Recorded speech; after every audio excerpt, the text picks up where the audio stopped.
네, 오늘은 7월 셋째 주입니다. 셋째 주 하나님 말씀은 다 같이 사무엘상 17장을 보시겠습니다. 여러분 다 같이 사무엘상 17장. 역사이기 때문에 본문이 좀 길지만 제가 가장 중요한 부분 시작부터 해서 17장 1절로 11절까지만 먼저 봉독해 올리겠습니다. 사무엘상 17장 11절로 1절부터 11절까지 봉독해 올리겠습니다.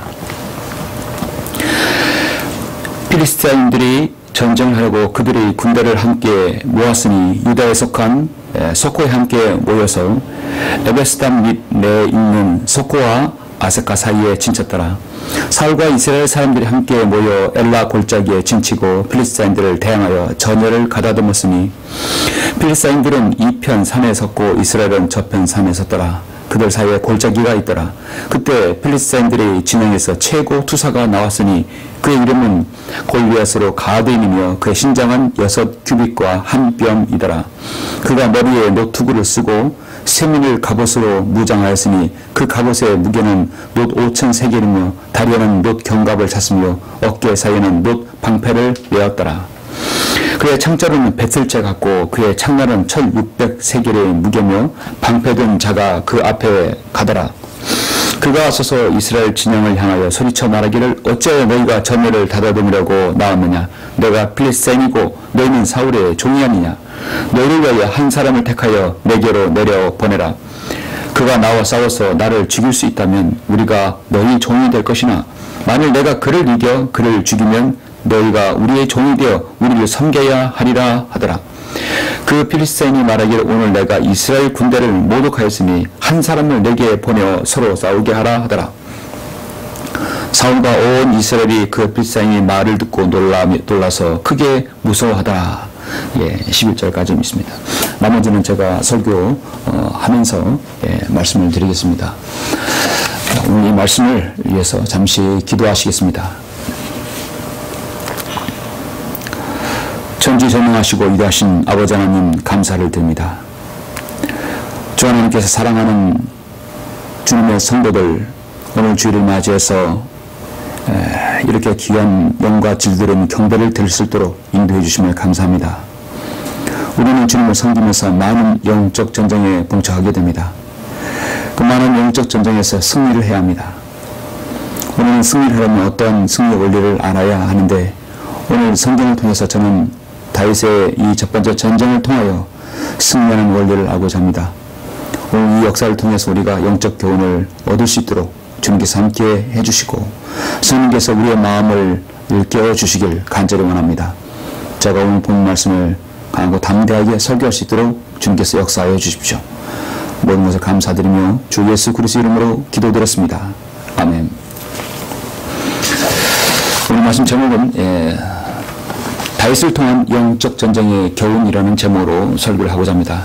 다윗을 통한 영적 전쟁의 교훈입니다.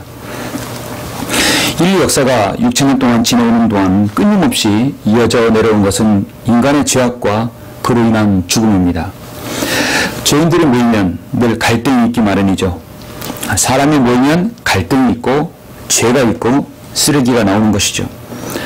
그로 인해 전쟁은 인류 역사에 있어서 늘 필연적이었습니다. 밥전 설교자가 말했듯이 전쟁은 이 세상에서 죄에 대한 심판이요 지옥은 죽음 이후에 저 세상에서 죄에 대한 심판이다 하는 것입니다.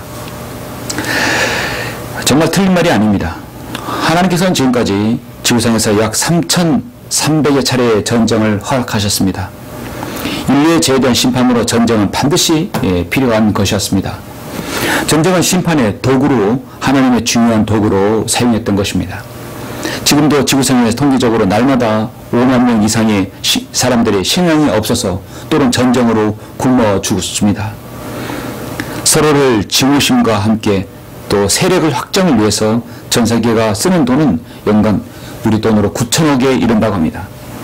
전쟁을 준비하려고 또 전쟁을 일으키는 자들은 그들의 명분은 늘 정의와 평화라는 이름으로 전쟁을 시작합니다. 참으로 여러분 이 전쟁과 평화란 말 이거보다 좋은 말이 어디 있습니까? 이 명예와 또 이 구실로 그들은 전쟁을 일으키고 상대를 억압합니다. 그러나 정의 이름으로 행해지는 이 전쟁을 통해서 얼마나 많은 무고한 희생자가 발생합니까? 부모를 잃은 고아들, 자녀를 잃은 부모의 한맺힘, 신체 일부분을 잃은 장애인들의 고통, 심각한 전쟁의 후유증으로 발생한 이 누가 책임을 질 것입니까? 미국은 이라크 전쟁에서 천문학적인 전쟁 비용을 소비하였습니다. 제국의 무덤 아프가니스탄에서도 그들은 실패하였고 과거 베트남전에서도 막대한 피해를 입었습니다. 1950년 6월 25일 한국전에서도 미국의 많은 노고와 희생으로 또 우리가 자유민주주의를 얻었죠. 우리는 그 미국의 수고와 희생을 기억해야 합니다. 성경도 보면 그리스도인은 진정으로 평화의 시대는 만왕의 왕이요 만주의 주이신 예수 그리스도께서 재림하셔야만이 가능하다는 걸 알 수 있습니다. 그리고 제일마셔서 아마겟돈 전쟁에서 이방 왕국을 쳐부수고 마귀의 모든 족속들을 괴멸하시는 것이 있어야 되는 것입니다. 오늘 저는 성경에서 가장 위대한 왕 중에 한 사람 바로 예수 그리스도의 예표인 다윗의 첫 번째 전쟁인 골리앗과의 전쟁 중에 있는 그 내용을 설교를 본문을 삼고자 합니다. 여러분 다윗 왕에서 너무나 잘 아시는 왕이죠. 다윗 한 사람이 성경에서 특히 구약 성경에서 차지하는 비중은 가장 막대하다고 할 수 있습니다.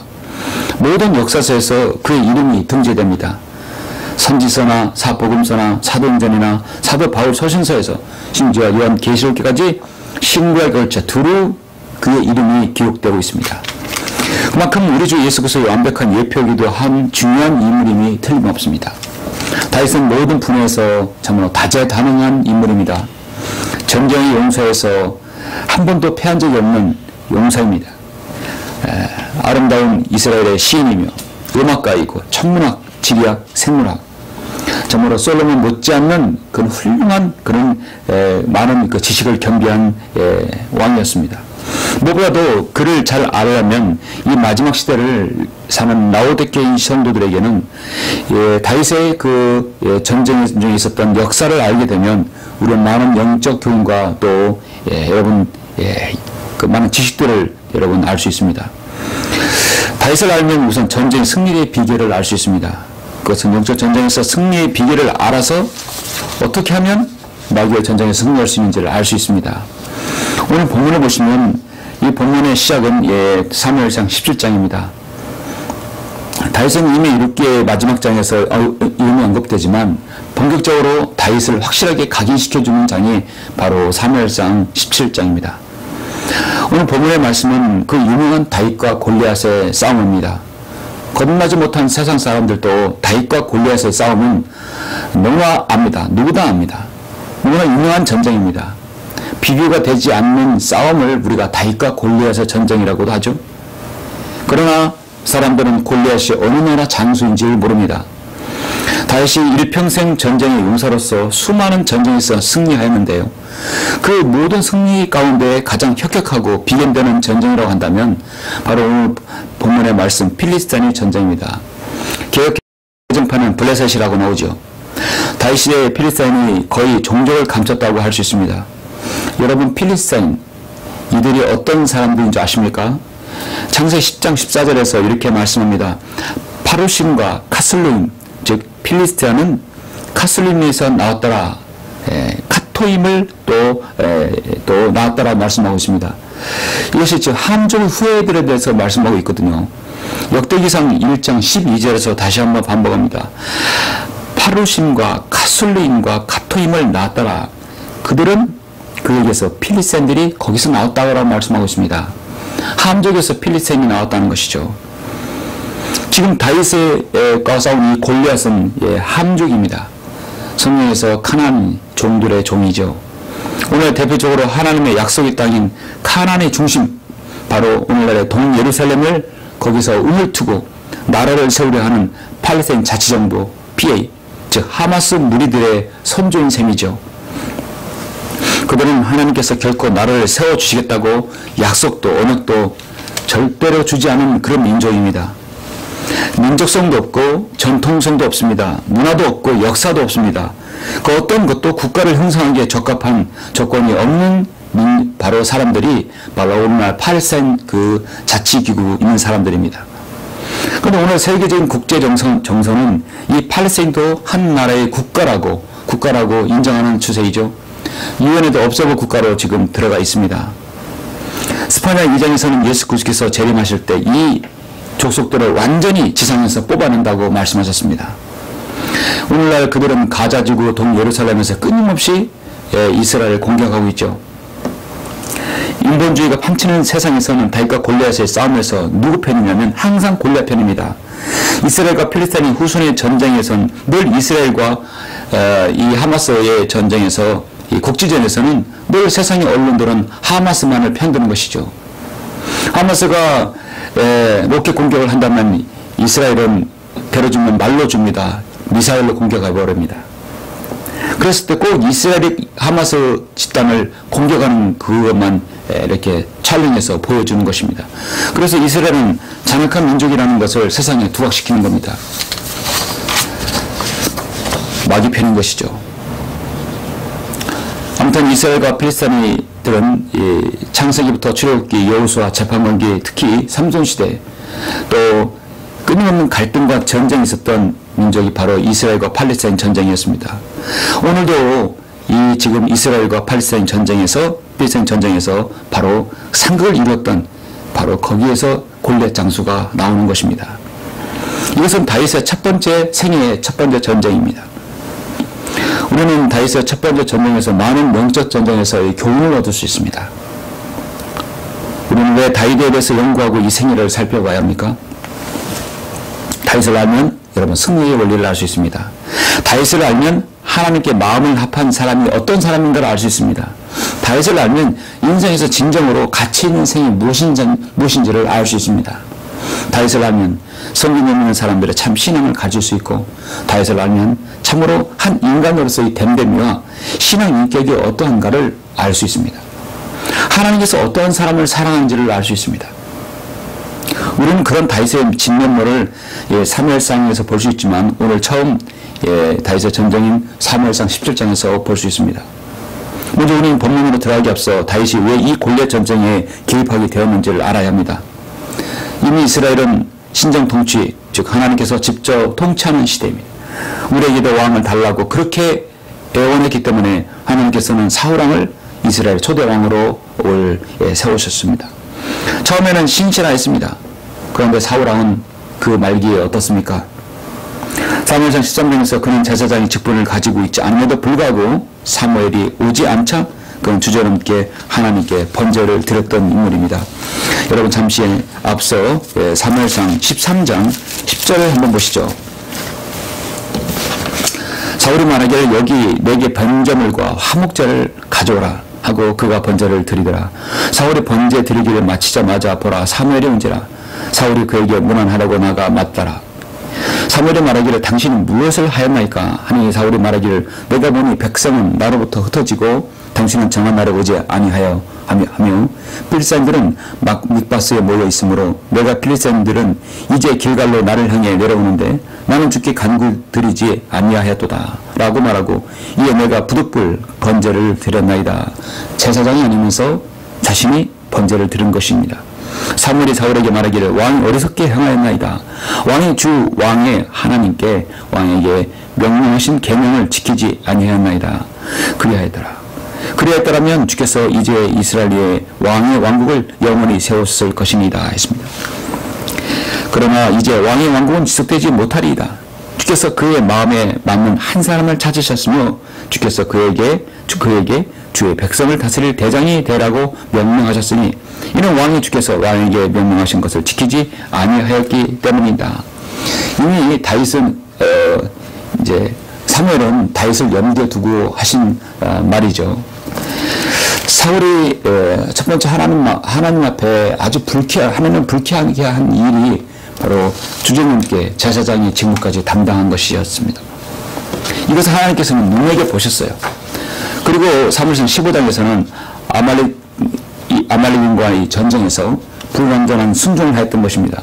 점점 그는 하나님의 뜻 가운데 멀어져 가고 있는 것이죠. 사무엘상 15장 3절에 보시면, 사무엘상 15장 3절에 보시면, 이제 가서 아말렉을 치되 그들이 소유한 모든 것을 완전히 멸하여 그들을 남겨두지 말지니 남자와 여자, 아기와 젖먹이, 소와 양, 낙타와 나귀를 다 죽이라 하셨나이다. 하나님께서 이런 사울에게도 또 함께 하셔서 전쟁에서 내가 승리해 주겠다, 승리를 보장해 주겠다, 아말렉과의 전쟁에서 그렇게 약속을 받았습니다. 그리고 거기에 있는 모든 생명이 있는 것은 다 죽이라고 하셨어요. 이건 하나님 법입니다. 남자와 여자, 아기와 젖먹이, 소와 양, 모든 생명 있는 건 죽이는 것이죠. 사울이 백성을 모아 트라임에서 그들을 계수하니 보병이 20만이요 유다 사람이 1만이더라. 사울이 아말렉 성읍으로 와서 골짜기에 매복하더라. 사울이 캔민들에게 말하기를 가라, 떠나라.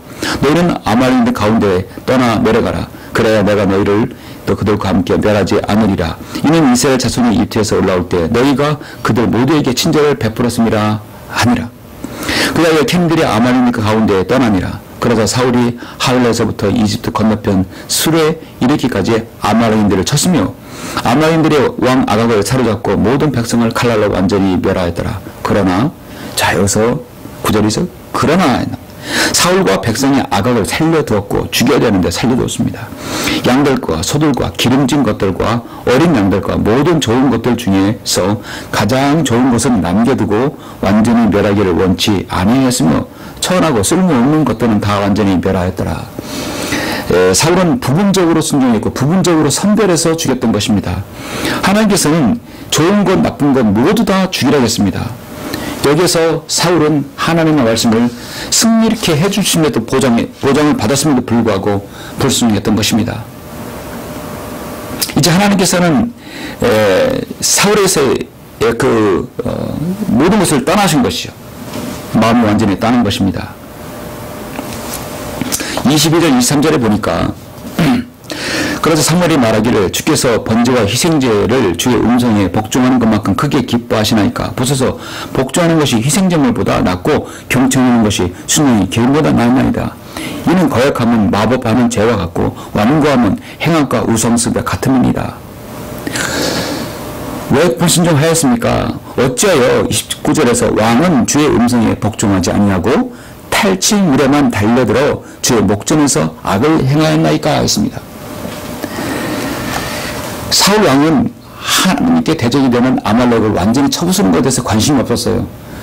그의 관심은 탈취물에만 달려들었다 말씀하고 있습니다. 보이는 재물에만 관심이 있었던 것입니다. 그래서 사무엘상 13절 14절에서 이제 왕의 왕국은 지속되지 못할 것이니다. 주께서 그의 마음에 맞는 한 사람을 찾으셨으며 주께서 그에게 주의 백성을 다스릴 대장이 되라고 명령하셨으니 이는 왕이 주께서 왕에게 명령하신 것을 지키지 아니했다고 말씀하고 있습니다. 여러분, 그러므로 다윗이 이스라엘의 구분이 걸린 이 필생의 전쟁은 참으로 중요하고 다윗이 개입되어야만 하는 전쟁이었던 것입니다. 그래서 다윗과 필생의 전쟁에서 이 골리앗과의 싸움은 필연적이었던 것이죠. 이제 하나님께서 다윗의 행보를 눈여겨보고 계십니다. 다윗이 어떤 사람인가를 보고 계시는 것입니다. 예.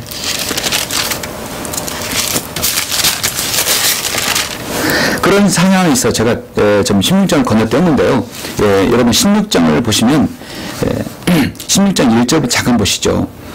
여기서 이제 다윗의 등장이 나오는데 주께서 사무엘에게 말씀하시기를 내가 사울을 거절하여 이스라엘을 다스리지 못하게 함을 보고 내가 언제까지 사울을 위하여 슬퍼하겠느냐. 내 뿔에 기름을 채워 가지고 가라. 내가 너를 베들레헴 사람 이새에게 보내니라. 이는 내가 그의 아들들 중에서 한 사람을 내게 예비하였습니다. 바로 다윗을 예비했다는 것이죠. 하나님께서 더 이상 두고 볼 수 없는 일입니다. 그래서 사무엘에게 빨리 기름을 가지고 와서 그에게 기름을 부어라. 안 되겠다는 것이죠. 그래서 사무엘을 통해서 다윗에게 기름을 붓습니다. 사무엘이 말하기를 내가 어찌 가리까 사울이 그 말을 들으면 나를 죽이리다 하니 주께서 말씀하시기를 너는 너와 함께 암송아지 한 마리를 끌고 가서 말하기를 내가 주께 제사를 드리려고 왔다 하고 이새를 희생제에 청하라. 그러면 내가 너에게 할 일을 알려주리니 너는 말을 내어 내가 내게 거명하는 자에게 기름을 부을지니라 하시더라. 사무엘의 주께서 일러주신 대로 행하여 베들레헴으로 오니 그 고장의 장로들이 그가 오는 것을 보고 떨며 말하기를 화평 가운데 오시나이다 하니 그가 말하기를 화평 가운데 왔노라. 내가 주께 희생제를 드리러 왔나니 너희들도 성결케 하고 나와 함께 가서 희생제를 드리자 하고 이새와 그의 아들들을 성결케 하여 그들을 희생제에 청하더라. 7절 보니까 주께서 사무엘에게 말씀하시기를 그의 영모나 그의 신장을 보지 말라. 사울을 말하는 것이죠. 내가 그를 버렸노라. 사울은 하나님을 버렸기 때문에 하나님께서 그를 버렸다 말씀하고 있습니다. 주가 보는 것은 사람이 보는 것과 같지 아니하나니 사람은 외모로 보나 주는 마음을 보느니라 했습니다. 그래서 이제 형부터 순차적으로 보게 되는데 12절에 보니까 그리하여 이새가 보내어 그를 데려오니 그가 혈색이 좋고 용모가 준수할 뿐만 아니라 보기에도 좋더라. 다윗을 말하는 거죠. 막내. 주께서 말씀하시기 일어나 그에게 기름을 부으라. 이 사람의 그임이라. 바로 다윗을 말하는 것입니다. 그러자 사무엘의 기름불을 가지고 그의 형제들 가운데 그에게 기름을 부으니 주의 영이 그 날로부터 다윗에게 임하시더라. 그래요 사무엘이 일어나서 라마로 가니라 했습니다. 자, 구하기는 성령님께서 내주하고 임재하신 것이 아니라 바로 임하였다고 말씀하고 있습니다. 임하면 떠날 수도 있는 것이죠. 여기에서 다윗이 기름을 부음받고 성령님께서 그와 함께 하시는 것입니다. 그리고 나서 17장에서 골리앗과의 싸움이 시작되는 것이죠. 자, 그런 상황에서 제가 본 말씀을 1절부터 11절까지 말씀을 드렸는데 다시 한번 보시겠습니다. 자, 17장 1절.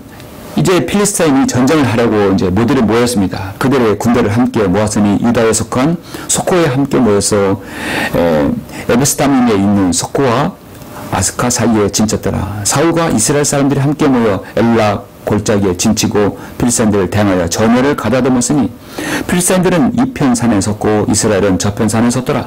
그들 사이에 골짜기가 있더라. 그때 필리스타인들의 진영에서 최고 투서가 나왔으니 그 이름은 골리앗으로 가드이며 그의 신장은 6규빗과 한 뼘이더라. 그가 머리에 노투구를 쓰고 쇠민을 갑옷으로 무장하였으니 그의 갑옷의 무게는 놋 5,000세겔이며 다리에는 놋 견갑을 찼으며 어깨 사이에는 놋 방패를 메었더라. 그의 창절은 배틀제 같고 그의 창날은 철 600세겔의 무게며 방패든 자가 그 앞에 가더라. 그가 서서 이스라엘 진영을 향해 소리쳐 말하기를 어찌하여 너희가 전열을 가다듬으려고 나왔느냐. 내가 필리스타인이고 너희는 사울의 종이 아니냐. 너희를 위하여 한 사람을 택하여 내게로 내려 보내라. 그가 나와 싸워서 나를 죽일 수 있으면 우리가 너희의 종이 될 것이나 만일 내가 그를 이겨 그를 죽이면 너희가 우리의 종이 되어 우리를 섬겨야 하리라 하더라. 그 필리스타인이 말하기를 오늘 내가 이스라엘 군대를 모독하였으니 한 사람을 내게 보내어 서로 싸우게 하라 하더라. 사울과 온 이스라엘이 그 필리스타인의 말을 듣고 놀라서 크게 무서워하더라. 자, 이런 상황에서 지금 장수감은 필요한 것입니다. 그런데 모두 다 골리앗의 그 외모에 모두 다 지금 기가 죽은 것이죠. 무엇보다도 이스라엘이 가장 겁내는 것은 골리앗 장수의 그 큰 거구입니다. 한 규빗이 약 46cm이면 276cm입니다. 그의 신장은 거기다 한 뼘이니까 약 3m 정도 되는 것이죠. 오늘 농구 선수 2m가 넘지요. 훨씬 더 큰 겁니다. 3m입니다. 거인입니다. 골리앗에게도 이 형제가 있는데 거인 형제입니다. 역대기상 20장 5절에 보면 필리스타인들과 다시 전쟁이 있었고 야일의 아들 엘하남이 가드인 골리앗의 형제 라미를 죽였는데 그의 창자는 배틀제 같더라. 그래서 이 가드인 골리앗의 형제 라미도 있었는데 그의 형제도 배틀제 같은 창을 가졌다고 말씀하고 있습니다. 지금 이 골리앗 족속은 손가락, 발가락이 6개인 총 24개인 사람들이 있다고 성경은 말씀합니다. 기형이죠. 창세기 6장 이후에 거인 족속의 DNA를 받았을 가능성이 크다고 할 수 있습니다. 타락한 천사와 여자와의 후손인 이 거인 족속은 사실상 감정이 없습니다. 마음이 없습니다. 사랑이라고는 전혀 없는 짐승 같은 존재들입니다. 그들에게는 하나님의 말씀으로 인해 변한다는 것은 전혀 불가능한 족속들입니다. 하나님께서는 이런 저주받은 족속들을 다윗을 통해서 완전히 진멸시킨다는 것을 보여주고 있습니다. 아무튼 지금 상황은 매우 심각합니다. 우리는 여기에서 이 다윗과 블레셋이 골리앗의 싸움을 볼 수 있는데요. 여기서 얻는 영적 교훈은 무엇입니까? 저는 여기서 여러분에게 네 가지를 말씀을 드리려고 합니다. 다윗을 통한 영적 교훈의 첫 번째는 어떤 형태로든 영적 전쟁에서는 하나님의 이름을 훼손시키려 한다는 것입니다. 마귀는 하나님의 이름을 무조건 훼손시킵니다. 여러분, 다윗은 하나님의 이름이 모독당하는 것을 견딜 수 없는 사람이었습니다. 본문을 보니까 다윗이 전쟁에 개입되는 상황이 전개되고 있었고 이제 지금 골리앗과 단독으로 싸워서 나갈 장수가 없는 것입니다. 모두 기가 줄려 있는 것이죠. 그래서 지금 12절 본문 이후의 말씀을 보시면 다윗은 이세라는 이름하는 베들레헴 유다의 그에프랏 사람의 아들인데 이세에게는 8 아들이 있었으니 그 사람이 사울이 때에는 나이 많은 사람 축에 들더라. 이세의 장성한 세 아들이 사울을 쫓아 싸우러 갔으니 싸우러 간 세 아들의 이름은 첫째가 엘리압이요 두 다음은 아미나답이며 셋째는 삼마더라. 다윗은 막내였으며 장성한 셋은 사울을 따랐더라 하십니다. 다윗이 사울에게 갔다가 베들레헴에 있는 그의 아버지의 양을 치려고 돌아왔더라. 한편 그 필리스타인은 아침 저녁으로 다가와 40일 동안 자신을 내보이더라. 참 길게 대치를 했네요. 그렇죠? 이새가 그의 아들 다윗에게 말하기를 내 형들을 위하여 이 볶음국식 한 에바와 이 빵 10덩어리를 가지고 진영에는 내 형들에게 달려가 이 치즈 10개를 그들의 청부장에 가져다 주고 내 형들이 어떻게 지내는가를 보고 그들의 엄지를 가져오라. 심부름을 보낸 겁니다. 한편 사울과 그들과 이스라엘의 모든 사람은 엘라 골짜기에서 필리스테인과 싸우더라. 다윗이 아침에 일찍 일어나서 양들을 양치는 자에게 남겨두고 이새가 명한 대로 가지고 가니라. 그가 참호 이름이 군대가 싸우려고 나가며 전투를 위하여 함성을 지르고 있었으며 이스라엘과 필리스타인들이 전열을 갖추고 왔으니 진영과 진영이 서로 대치하고 있더라. 다윗이 그의 지키는 자의 손에 남겨두고 진영소로 달려가 그 형들에게 가서 인사하더라. 그가 그들과 말할 때 보라 골리앗이라 이름하는 가드 출신의 필리스타인 최고 투사가 필리스타인들이 진영에서 나와 같은 말을 하니 자 다윗이 듣더라. 하나님 모독하는 말을 들은 것이죠. 이스라엘의 모든 사람이 그 사람을 보고 그에게서 도망하며 심히 두려워하더라. 이스라엘 사람이 말하기를 너희가 올라오는 이 사람을 보았느냐? 분명히 그가 이스라엘을 모독하려고 올라왔도다. 그를 죽이는 사람은 왕이 그에게 큰 재물을 부유케 하고 자기 딸을 그에게 줄 것이며 그의 아비의 집을 이스라엘에서 자유케 하리라 하더라. 다윗이 곁에 있는 사람에게 일러 말하기를 이 필리스타인을 죽이고 이스라엘부터 치욕을 제거하는 사람에게서 무엇이 주어지느냐? 이 할례받지 않은 필리스타인은 누구에게 살아계신 하나님을 모독하느냐? 여러분 바로 이것입니다. 백성이 그에게 똑같이 대답하여 말하기를 그를 죽이는 사람은 그렇게 되리라 하십니다. 다윗은 자신은 지금 군인이 신분이 아니어도 지금 필리스타인이 이 골리앗이 하나님 모독하는 그 말을 들었던 것입니다. 이 할례받지 않는 필리스타인이 누구기에 살아계신 하나님의 군대를 모독하느냐? 그가 거인이든 그 어떤 것으로 무장했든 중요하지 않다. 그가 감히 하나님의 군대를 모독하는 것은 내가 두고 볼 수 없다는 것입니다.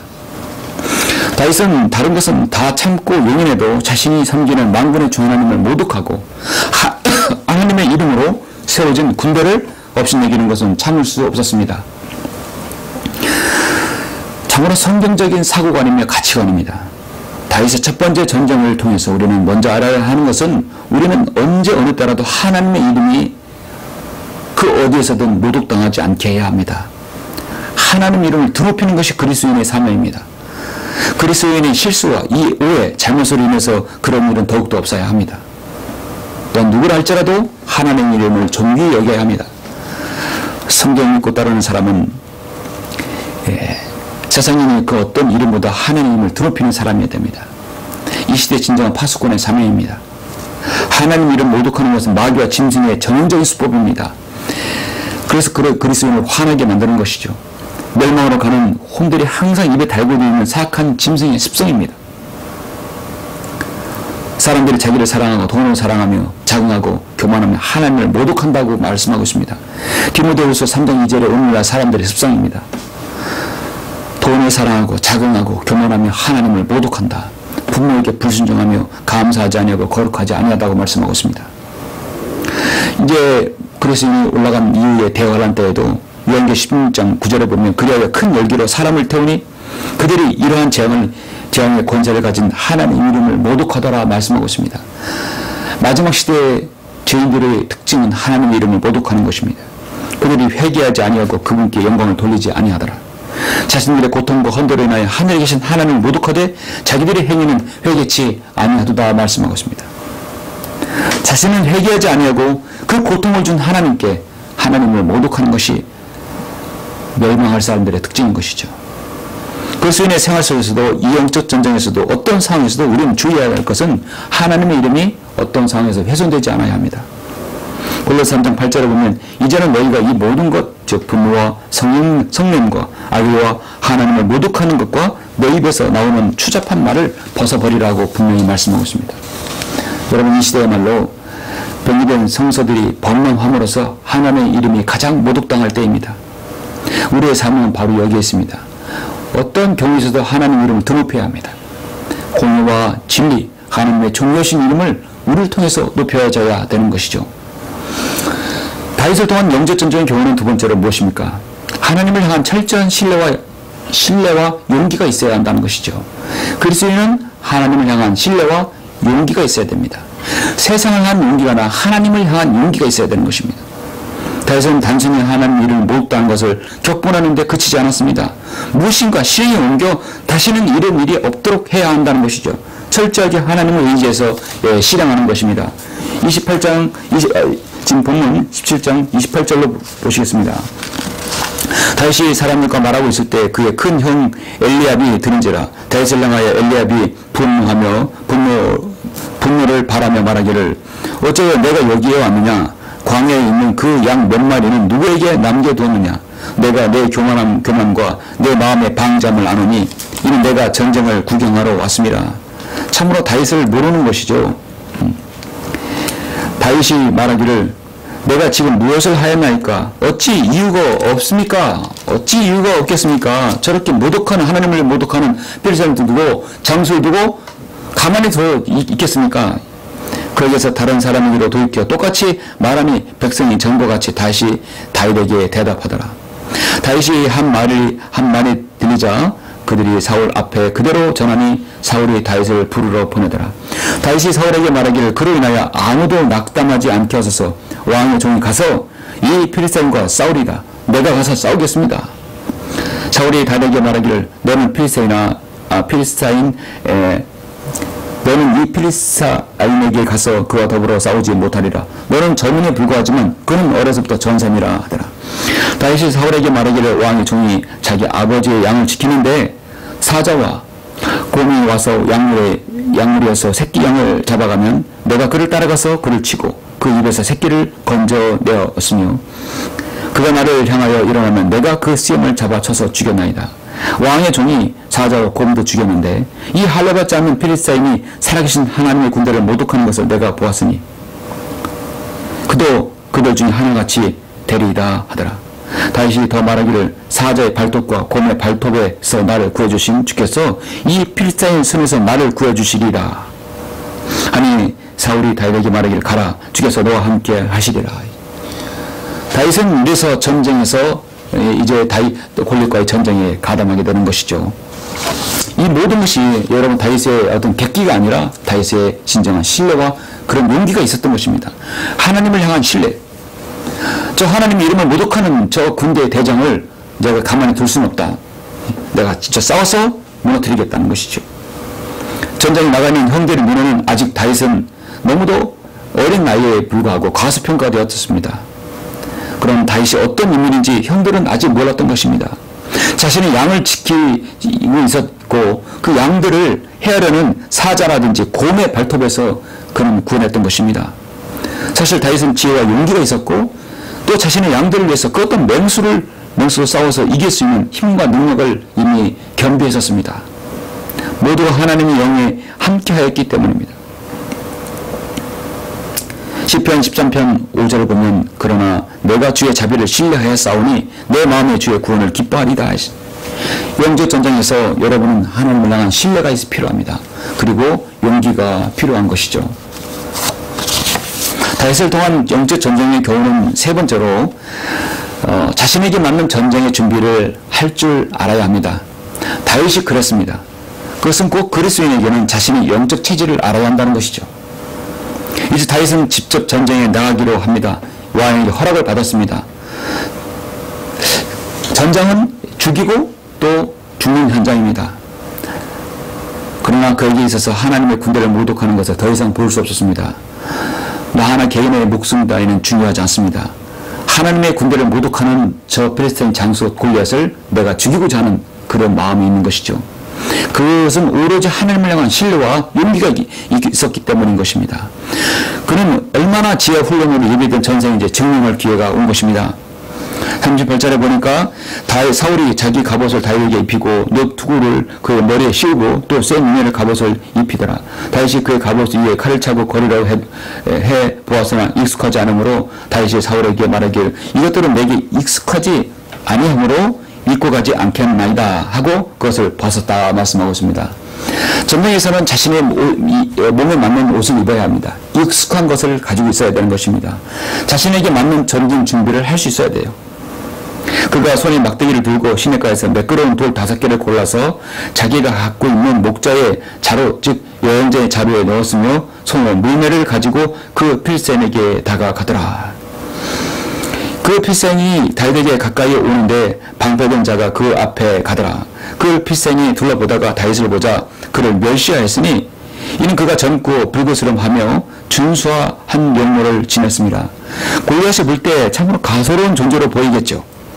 그 필생이 다윗에게 말하기를 내가 계기에 내가 막대기를 가지고 내게 나왔느냐 하더라. 그 필생이 자기 신들을 통해 다윗을 저주하더라. 또 그 필리스타인이 다윗에게 말하기를 내게로 오라. 내가 내 살을 공중의 새들과 들의 짐승들에게 주리라 하더라. 그때 다윗이 필리스타인에게 말하기를 너는 칼과 창과 방패를 가지고 내게 오지만 나는 만군의 주의 이름 즉 내가 모독한 이스라엘의 군대의 하나님의 이름으로 내게 가노라. 여러분 이게 막내 다윗의 믿음입니다. 그 어떤 형도 이와 같은 믿음이 없었어요.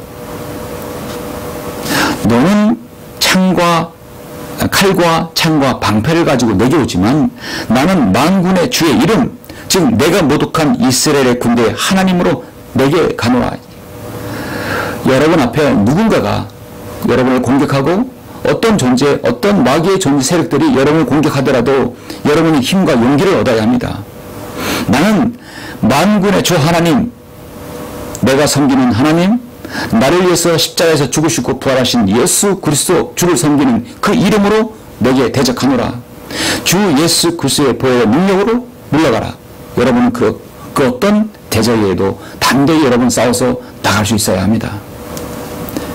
오늘 주께서 너를 내 손에 넘겨주시리니 내가 너를 쳐서 내게서 머리를 취하리라. 목을 베겠다는 것이죠. 내가 오늘 필사인들이 군대의 시체들을 공중의 새들과 땅의 짐승들에게 주어 온 땅으로 이스라엘의 하나님이 계시다는 것을 알게 하리라. 여러분의 승리하심으로 나와 함께 하시는 하나님이 계시다는 것을 알게 해야 되는 것입니다. 또 이 온 무리는 46절까지 보도록 하겠습니다. 여러분 시대를 뛰어넘어서 남녀노소를 막론하고 우리나라 한국인에게 가장 사랑받는 사람, 가장 훌륭한 인물이라고 칭송받는 사람은 아마도 이순신 장군일 것입니다. 예적의 침입으로 나라와 결의가 전란의 소용돌이에 휘말릴 때마다 탁월한 통솔력과 빛나는 지혜를 발휘해서 적침을 물리치고 조국을 위해서 구하는 이 국의 영웅은 많았지만 충무 이순신만큼 역사상 최고의 전쟁 영웅이라고는 좀 찾아볼 수 없는, 정말 이의를 제기할 수 없는 인물이 바로 이순신 장군입니다. 이순신 장군은요, 어떤 지형 지물뿐만 아니라 그 상황의 처지에 맞는 전쟁을 할 수 있는 그런 군인이었습니다. 뛰어난 지략이 있었고 나라를 사랑하는 마음과 충성이 있었습니다. 그러나 노력으로 이순신 장군은 백의 정군을 2번이나 했습니다. 그는 노량해전에서 여러분 아시다시피 12척의 배로 그 판옥성으로 싸워서 대승을 거두었습니다. 그는 울돌목이라고 불리우는 노량해전에서 물살이 매우 빠르고 암초가 많으며 바다에 폭이 좁은 것을 잘 알았습니다. 그것으로 적의 배를 유인해서 밀물과 썰물의 원리를 알았습니다. 그래서 폭이 좁으면 유속이 빨라지는 걸 알았기 때문에 그 12척의 배로 120척의 그 외적의 적선을 모두 다 격침시켰던 것입니다. 바다의 전쟁에서 최고의 전과라고 할 수 있는 역사에 남은 전쟁이었습니다. 1905년에 끝난 러일 전쟁에서 러시아의 대함대를 격파한 일본의 도고 제독이 이런 말을 했다고 합니다. 나를 영국의 넬슨과 비교하는 것은 받아들이겠으나 감히 충무공 이순신 장군과 비교하는 것은 내가 거절하겠다. 내가 다시 태어난다 해도 그분을 능가할 수 없다. 일본 정설할자로 참으로 멋진 군인이죠. 여러분, 전쟁에서는 거기에 맞는 상황과 환경에 맞는 전쟁 준비를 해야 합니다. 다윗은 갑옷과 그렇게 전쟁에 있는 갑옷들을 평소에 입지 않았기 때문에 익숙하지 않습니다. 자신이 평소에 익숙한 옷을 입고 물맷돌을 가지고 여행자의 그 가방을 들고 갔던 것입니다. 그리고 막대기를 가지고 간 것이었어요. 다윗은 어떤 무기에 의존하지 않았습니다. 하나님만을 의존했던 것입니다. 아무리 화려하고 좋은 갑옷, 무기들은 그에게 맞지 않았던 것입니다. 마찬가지로 그리스도인의 사역에도 하나님께서 정하신 범주와 그 지경 안에서 사역을 하고 하나님께서는 그 사역자에 맞는 재능과 또 거기에 맞는 환경을 주셨습니다. 모든 사역자들은, 모든 복음 전도자들은 자신에게 맞는 사역, 하나님께 주신 그 은사를 잘 활용해야 합니다. 그것이 바로 사역의 원칙이고 중요한 것입니다. 고린도후서 10장 13절에 보면, 고린도후서 10장 13절에 보시면, 그러나 우리는 정도를 넘어서 자랑하지 아니하고 다만 하나님께서 우리에게 나누어 주신 규범의 정도에 따라 자랑하노라. 그 정도는 너에게도 미친 것이니라 했습니다. 우리가 마치 너에게 미치지 못한 것처럼 과도하게 우리 자신을 과장하는 것이 아니니 우리는 그리스도의 복음을 전파함으로 너에게까지 왔노라 했습니다. 15, 16절 보시면 우리는 다른 사람들이 수고한 것으로 우리의 정도를 넘어서 자랑하지 아니하나 다만 우리가 희망을 가지면 너희의 믿음이 자라나서 우리의 규범에 따라 너희 가운데 우리의 영역이 크게 확장되는 것이니 너의 영역을 넘어서 복음을 전하는 것이지 다른 사람의 규범 안에서 이미 이룩해 놓은 것으로 자랑하는 것이 아니니라 말씀하고 있습니다. 그래서 전쟁에 있어서는 가장 중요한 것은 그 몸에 맞는, 환경에 맞는 전쟁을 해야 합니다. 준비를 해야 합니다. 그리스도인도 하나님께서 범죄하신 능력과 그 영역 안에서 사역을 하는 것이죠. 그 사역자가 자신에 맞는 처지와 영역과 은사를 발견하는 것은 아주 중요한 것입니다. 달란트를 발견하는 것 중요한 것입니다. 다윗을 통한 영적 전쟁의 교훈 마지막 4번째는 전쟁은 주의 것이다. 모든 전쟁은 하나님께서 관장하신다는 것을 알아야 합니다. 마지막으로 가장 중요한 전쟁에서 승리의 원리 47절부터 계속 보시겠습니다. 또 이 온 무리는 주께서 칼과 창으로 구원하지 않으심을 알게 되리니 이는 전쟁이 주의 것이므로 그가 너희를 우리 손에 주실 것이기 때문이다. 전쟁은 주의 것. 성경에 다 한 번 나오는 말입니다. 전쟁은 주의 것. 사역은 하나님의 것입니다. 사역은 자체가 영적 전쟁이기 때문에 하나님의 것입니다. 그 필리스타인이 일어나서 다윗을 마주하려고 가까이 오자 다윗이 서둘러 그 필리스타인을 마주하여 진영을 향해 달려가더라. 여러분, 영화에서라든지 가끔 이렇게 보면은 이런 상황이 많이 정리되는 걸로 볼 수 있죠. 양쪽 진영이 있고 한 장소가 나오고 한 장소가 나와서 다 대결을 벌입니다. 3m 가까이 되는 그 거구와 어린 다윗이 지금 싸우고 있는 것이죠. 다윗이 마주하려고 오자 다윗이 서둘러 그 필리스타인들을 마주하려고 진영을 향해 달려가더라. 여러분, 이 상황을 한번 생각해 보십시오. 다윗이 자루를 달려가면서 자루에 손을 넣어 거기서 돌 하나를 꺼내서 물매를 던져 그 필리스타인의 이마에 치니 그 돌이 그의 이마 깊숙이 박힌지라 그가 쓰러져 얼굴을 땅에 박더라. 서두로 달려가면서 돌려서 그래서 그의 이마에 박히게 했던 것입니다. 이같이 다윗이 그 필리스타인의 돌과 물매로 이겼으며 그 필리스타인을 쳐 죽였으나 다윗의 손엔 칼이 없더라. 그러므로 다윗이 달려가 그 필리스타인 위에 서서 그의 칼을 잡고 칼집에서 뽑아 그것으로 그를 죽이고 그의 목을 베니 필리스타인들이 그들의 최고 투사가 죽은 것을 보고 도망치더라. 이 장면이 얼마나 여러분 통쾌합니까? 예.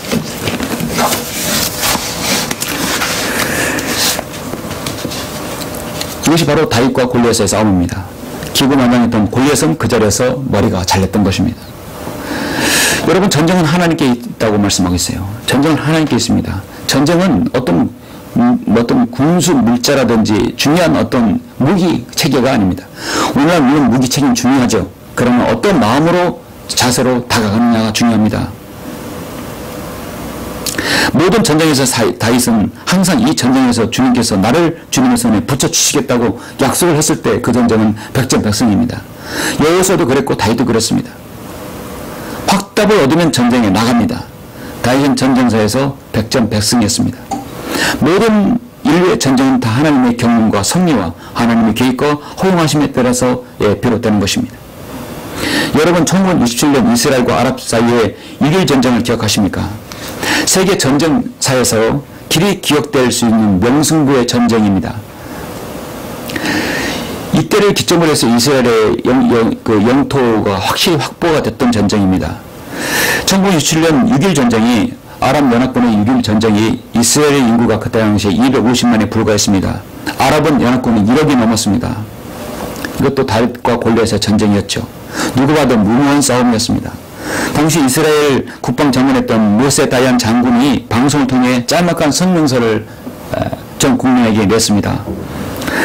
방송에서 이런 말이 나오는 겁니다. 우리는 2534년 만에 되찾은 조국 이스라엘을 지키기 위해 부득이 이 전쟁에 참여할 수밖에 없습니다. 자, 지금 전쟁하지 않았어요. 이런 용기가 있는 것입니다. 그러나 전쟁이 일어나면 우리는 최대한 시간 내에 반드시 승리할 것입니다. 그 이유는 전 장병이 최신식 무기로 무장했기 때문입니다. 서방 첩보원들은 이스라엘의 이런 방송을 듣고 이스라엘의 최첨단 아주 이력적인 무기를 개발했나 보다라고 지금 생각했던 것입니다. 그리고 전쟁은 시작됐습니다. 군인들을 전쟁터로 내보내고 국방장관은 자신은 방송국 의자에 앉았습니다. 그리고 또박또박 말을 하였습니다. 우리의 진정한 전쟁문은 바로 이것입니다. 그리고 시편 3편 1절 2절을 읽었던 것입니다. 주여, 나를 괴롭히는 자들이 어찌 그리 많은지요. 나를 대적하여 일어나는 자들이 많나이다. 많은 자들이 나의 혼을 가리켜 말하기를 그에게는 하나님의 도움이 없다 하나이다. 셀라. 이 시편 3편을 그렇게 낭독을 했던 것입니다. 그리고 전쟁은 6일 만에 끝났습니다. 하나님께서는 이스라엘에게 대성을 건네줬던 것이죠. 그리고 대다수의 영토를 확보했던 것입니다. 하나님께서 우리 편에 되어 주셔야 승리하는 게 아니라 내가 하나님 편에 서야 하는 것입니다. 우리가 싸우는 이 영적 전쟁은 내가 하나님 편에 서기만 하면 이 전쟁은 승리 기반에서 싸우는 것입니다. 오늘날 여러분이 싸우는 영적 전쟁도 예수 그리스도의 갈비 십자가의 그 승리의 기반에서 여러분이 싸우는 것입니다. 사는 손으로 말씀을 읽겠습니다. 오늘 우리는 다윗의 첫 번째 전쟁을 통해서 다윗의 신앙과 인격과 그 댐댐이를 어떤지를 알 수 있습니다. 다윗은 하나님의 이름에 모독을 가는 것은 절대로 그냥 두지 않았습니다. 그리스도인 사명은 고물상 개처럼 이상한 사람이 오거나 수상한 사람은 지져야 합니다. 시대의 파수꾼의 사명은 분명히 나팔을 불어야 되는 것이죠.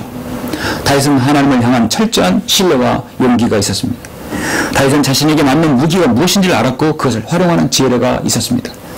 다윗은 모든 전쟁에서 승리는 하나님께 달려있음을 알았던 것입니다. 전쟁에서 승리의 원리가 오늘 사무엘상 17장에서 이렇게 잘 제시되고 있는 것이죠. 다윗의 생애는 온전히 하나님의 마음에 합한 자로서 하나님과 동행한 사람이었습니다.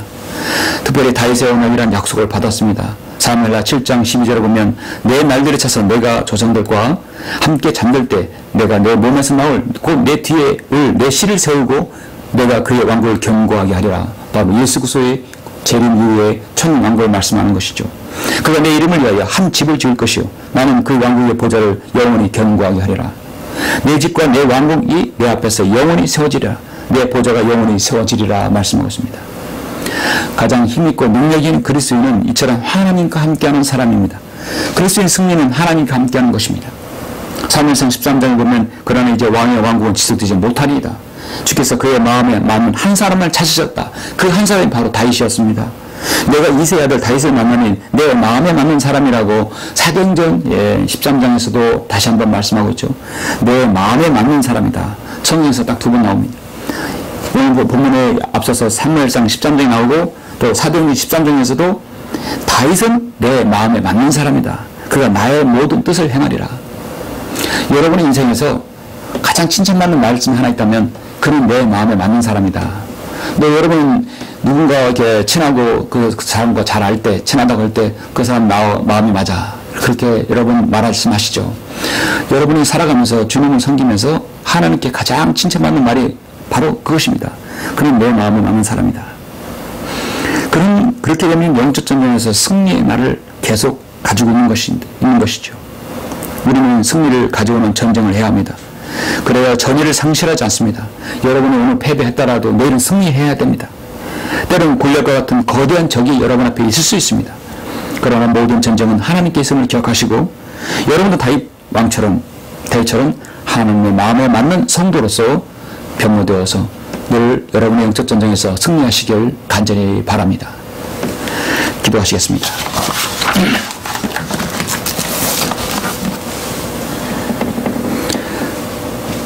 존귀하시고 위대하신 아버지 하나님 감사를 드립니다. 주님께서는 모든 전쟁의 주이시며 또 승리의 원천이십니다. 다윗은 오늘 골리앗과의 전쟁에서 정말 그가 하나님을 향한 얼마나 큰 신뢰가 있고 용기가 있었는지를 알 수 있습니다. 얼마나 하나님 이름을 드높이는 사람이었는지 알 수 있습니다. 모든 신뢰를 하나님께 두는 그 다윗의 믿음을 우리가 보고 그 어느 때라도 우리가 영적 전쟁에서 승리할 수 있도록 인도해 주시고 다윗과 같이 하나님의 마음에 맞는 그런 성도로서 살아갈 수 있도록 인도하여 주시기 원합니다. 그래서 시시때로 다가오는 개인의 또 가정의 교회가 하는 영적 전쟁에서 승리할 수 있도록 인도하여 주옵소서. 모든 것을 감사드리오며 주 예수 그리스도 이름으로 기도드렸습니다. 아멘.